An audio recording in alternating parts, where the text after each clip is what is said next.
বাংলাদেশের মধ্য থেকে যেই সমস্ত হাজী সাহেবরা মক্কাতুল মুকাররমায় গিয়েছেন তাদের মধ্য থেকে এই পর্যন্ত 17 জন হাজী ইন্তেকাল করেছেন।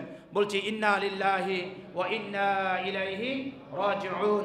আল্লাহ তাআলার কাছে আমরা দুহাত উজাড় করে দিয়ে দুহাত উত্তোলন করে ফরিয়াদ করি, আল্লাহ তাআলা তাদেরকে জান্নাতুল ফিরদাউসের উঁচু মেহমান বানিয়ে দেখ। বলছি আল্লাহুম্মা আমিন। তারা আল্লাহ তাআলার মেহমান ছিলেন, আল্লাহ তাআলার ঘরের মেহমান ছিলেন। তারা আল্লাহ তাআলার শ্রেষ্ঠময় যে স্থান সেই স্থানের মেহমান ছিলেন।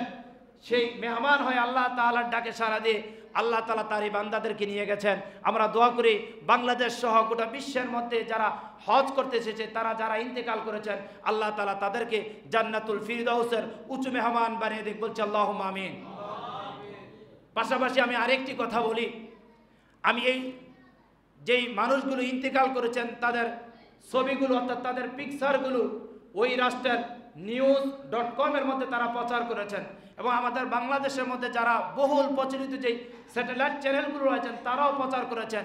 আমি যেই বিষয়টা লক্ষ্য করেছি বারংবার ওই ছবিগুলোর দিকে ওই পিকচারগুলোর দিকে আমি বারংবার তাকিয়েছি, আমি লক্ষ্য করে দেখেছি এখানে যাদের বয়স হয়েছে অর্থাৎ সর্বোচ্চ মানুষগুলো 17 জনের মধ্যে আপনিও যদি ওই পিকচার যদি দেখেন একসাথে ছবিগুলো যদি দেখেন এক ফ্রেমের মধ্যে ছবিগুলো দেখেন 17 জনের মধ্যে আপনি দেখবেন প্রায় 15 থেকে 16 জনই তাদের বয়স 65 থেকে 70-এর উপরে।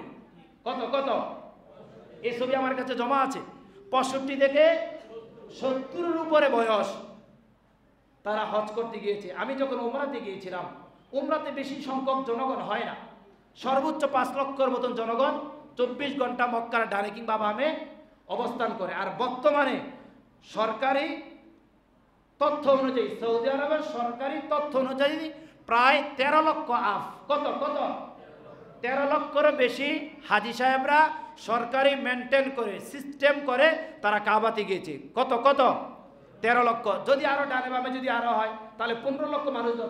আপনি চিন্তা করতে পারেন 15 লক্ষ মানুষের বিশাল যে আয়োজন, ওখানে কাবার যে চত্বর আমি বারংবার ঘুরেছি এবং বারবার মনের মধ্যে ভেবেছি কাবার চত্বরটা আরো বিশাল বিস্তৃত হওয়া দরকার ছিল। আপনারা যারা উমরাতে গেছেন, আপনারা যারা হজে গিয়েছেন, সেখানের যে কাবার যে চত্বরটা ডানে কিংবা বামে সামনে কিংবা পিছনে চতুর্থ সাইড দিয়ে বিল্ডিং আর বিল্ডিং, মাঝখানে কাবার একটা চত্বর, সে জায়গাটা বিশাল বিস্তৃত বড় নয়।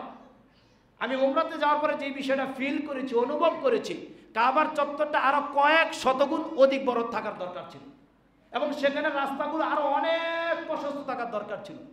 5 লক্ষ মানুষই সেখানে কষ্ট হয়ে যায়, আর এখন প্রায় 15 লক্ষ মানুষ, তাদের কি কষ্ট হবে না?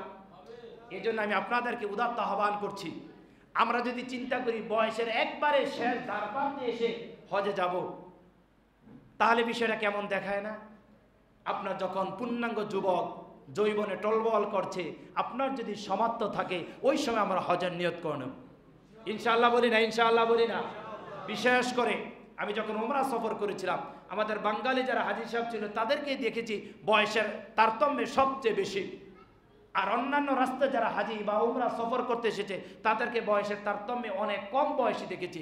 আপনাদের জন্য আমার উদাত্ত আহ্বান থাকবে। আমি বলছি না আপনি শেষকালে হজ করতে যাবেন না, এটা বলছি না, আমি আপনাদেরকে আহ্বান করছি আপনার বয়সের যখন যৌবনে টলমল করবে, যৌবনের যখন একটি অবস্থান থাকে তখন আমরা হজ করার চেষ্টা করব ইনশাআল্লাহ।